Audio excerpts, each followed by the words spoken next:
तो guys, welcome back to Niviksha film talks. आज की स्टोरी थोड़ी अलग है और काफी डेंजरस भी। सोचो, एक ऐसा गांव जहां कोई लड़की शादी ही नहीं कर पाती। शादी शुरू होती है, सब कुछ नॉर्मल लगता है, लेकिन फिर अचानक दुल्हन गायब। लोग कहते हैं उसे कोई इंसान नहीं बल्कि एक अंधेरी ताकत उठाकर ले जाती है। उसका नाम है बधूसुर। कहानी शुरू होती है एक तूफानी रात से। 4 दोस्त स्टेशन पर अटक जाते हैं। टाइम पास करने के लिए वो एक साधु के पास बैठते हैं और वही साधु उन्हें मंगलापुर का सच बताता है। ये गांव आम नहीं है। यहां सालों से एक भी शादी पूरी नहीं हुई। जो भी दुल्हन बनती है वो कभी वापस नहीं आती। इसी बीच एंट्री होती है अर्जुन और उसकी बहन मीरा की। दोनों लंदन से इंडिया वापस आते हैं और उन्हें एक अनएक्सपेक्टेड खबर मिलती है। उनके नाम पर एक पुराना महल है जिसका वैल्यू है लगभग 500 करोड़। अर्जुन सोचता है परफेक्ट जगह मिल गई।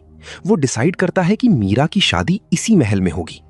लेकिन प्रॉब्लम ये है, ये महल सिर्फ पुराना नहीं है, इस जगह का पास्ट काफी डार्क है। अर्जुन बिना डरे महल में रात गुजारने का प्लान बना लेता है। लोकल लोग उसे रोकने की कोशिश करते हैं। उनका कहना होता है सूरज ढलने के बाद यहां रुकना सेफ नहीं है।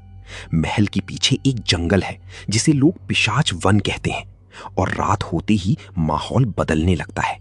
अर्जुन को क्लियरली फील होता है कि वो अकेला नहीं है। सुबह होती है और सब लोग शॉक हो जाते हैं अर्जुन को जिंदा देखकर। तब धीरे धीरे सच सामने आता है। बधूसुर कोई कहानी नहीं, एक हकीकत है। वो अंधेरे में आता है और रोशनी से दूर रहता है।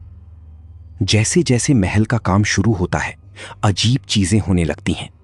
कुछ लोगों का बिहेवियर चेंज हो जाता है, कभी हंसी, कभी गुस्सा, जैसे उन पे कंट्रोल ही नहीं हो। इसी बीच अर्जुन एक और शॉकिंग चीज नोटिस करता है। वो अब उन लोगों को देख सकता है जो जिंदा नहीं है। एक दिन अर्जुन जंगल के अंदर जाता है। वहां उसे कुछ ऐसा मिलता है जो सब कुछ चेंज कर देता है।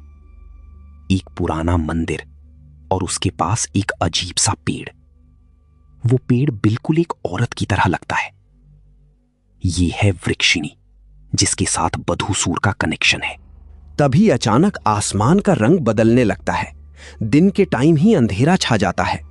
हजारों बैट्स ऊपर घूमने लगते हैं जैसे किसी चीज को छुपा रहे हों। और तब समझ आता है बधूसुर आ चुका है। इसी बीच अर्जुन के फादर का कॉल आता है। वो उसे वार्न करते हैं कि ये सब सच है और सबसे इंपॉर्टेंट बात, ये शादी वहां नहीं होनी चाहिए। लेकिन तब तक देर हो चुकी होती है। मीरा ऑलरेडी मंगलपुर के लिए निकल चुकी होती है। एक पंडित सिचुएशन एक्सप्लेन करता है। अगर 13 दुल्हनों की बलि दी गई तो बधूसुर दोबारा जिंदा हो जाएगा और मीरा उस लिस्ट में लास्ट है। शादी होती है, सब लोग खुश होते हैं, लेकिन जैसे ही रात होती है सब कुछ बदल जाता है। महल पूरा अंधेरे में डूब जाता है और उसी अंधेरे में मीरा गायब हो जाती है।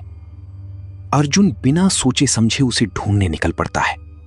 वो मंदिर तक पहुंचता है जहां एक हॉरिफाइंग सीन उसका वेट कर रहा होता है। 12 दुल्हनों के स्केलेटन एक सर्कल में पड़े होते हैं और अब मीरा नेक्स्ट है। यहीं पर अर्जुन का सामना होता है सबसे बड़ा सच से।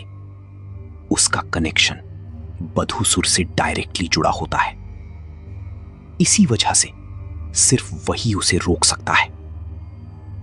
एक इंटेंस फाइट होती है जहां सब कुछ दांव पर होता है। लास्ट मोमेंट पर अर्जुन एक फाइनल मूव लेता है और इसी के साथ बधूसुर का अंत हो जाता है। महल टूटने लगता है और सब कुछ खत्म हो जाता है। लेकिन कहानी यहीं खत्म नहीं होती। असली ट्विस्ट एंड में आता है। अर्जुन कभी मंगलपुर छोड़कर गया ही नहीं। वो आज भी वहीं है, एक साधु बनकर, अपने पिता की आत्मा को शांति देने के लिए। और जो कहानी शुरू में सुनाई जा रही थी वो किसी और ने नहीं, अर्जुन ने खुद सुनाई थी। अगर आपको ऐसे ही डार्क और एंगेजिंग एक्सप्लेनेशंस पसंद हैं तो निविक्षा फिल्म टॉक्स को सब्सक्राइब जरूर करो। वीडियो पसंद आए तो लाइक करो और कमेंट में बताओ। अगर आप मंगलापुर जाते तो क्या जिंदा वापस आते?